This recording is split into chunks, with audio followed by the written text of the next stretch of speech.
Selon plusieurs études sur le marché alimentaire, la consommation de chips de banane en Afrique augmente de plus de 20% chaque année. Pourtant, ce business est largement sous-exploité.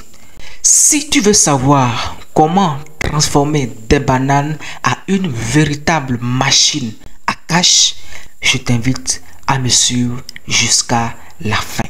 Au Nigeria, certains petits producteurs réalisent jusqu'à 50 000 $ de chiffre d'affaires annuel en se concentrant uniquement sur les marchés locaux. En Ouganda, la production des snacks à base du banane a explosé ces 5 dernières années et des entrepreneurs ougandais ont généré des milliers de dollars en vendant ces produits localement et à l'international.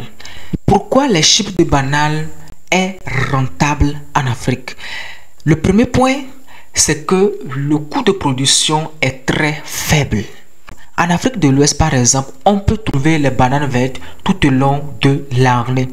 Et ces bananes coûtent à moindre coût. Et le deuxième point, la transformation des bananes en chips est très simple, pas compliqué. Déjà, avec quelques équipements, vous pouvez transformer vos bananes en chips de banane. Donc, pas besoin de faire des gros investissements. Déjà, avec 100 000, 200 000, 300 000, 1 million, vous pouvez déjà démarrer ce business. Le troisième point, la demande est élevée. Tu ne peux pas te lancer dans la production des chips et me dire qu'il n'y a pas de consommateurs. C'est impossible. Si tu fais de bons chips en Afrique, je t'assure que tu vas vendre. Tu vas vendre parce que tout le monde aime des chips.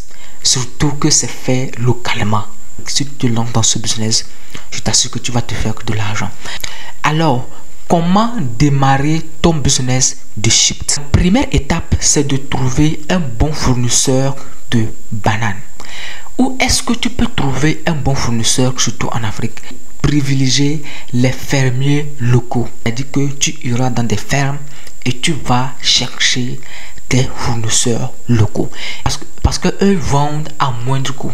Si vous dites que vous allez trouver des fournisseurs dans votre ville, vous allez voir que le coût serait encore très élevé par rapport à si vous trouvez des fournisseurs dans des fermes. Et aussi, vous devez trouver des fournisseurs qui peuvent vous livrer des bananes tout au long de l'année. Vous voyez. La deuxième étape que vous devez suivre, c'est d'investir dans les équipements. Si vous voulez vous faire des millions dans ce business, investissez dans les équipements. Vous pouvez trouver des équipements de qualité en Chine. Comment trouver des équipements de qualité en Chine? J'ai un programme de formation pour toi. Et dans ce programme, je t'apprends de A à Z à comment passer des commandes depuis la Chine vers ton pays. Et je te montre des stratégies à suivre pour pouvoir trouver des bons fournisseurs depuis la Chine. Si tu veux accéder à ce programme de formation, clique sur le lien qui s'affiche dans la barre de la description. La troisième étape que tu dois suivre, c'est le marketing. Si tu veux réellement vendre, si tu veux réellement réussir dans ce business, tu dois investir dans le marketing. Souvent, c'est une erreur que plusieurs entrepreneurs font, surtout en Afrique. Ils lancent leur business sans investir dans la communication, sans investir dans le marketing. Ils travaillent dur pour avoir un bon produit. Mais laissez-moi vous dire que vous pouvez avoir un bon produit. Tant que vous ne travaillez pas sur le marketing, vous n'allez pas vendre. Et une astuce que je vais partager avec vous qui voulez vous lancer dans ce business, c'est de travailler sur le packaging. Lorsqu'on voit les produits africains, les produits locaux, on n'a pas envie d'acheter. Pourquoi? Parce que le packaging n'est pas fiable. Travaillez sur le packaging. Faites des bons packaging. C'est ça qui peut pousser les gens à acheter vos chips. Parce que ce sont des produits alimentaires que vous vendez.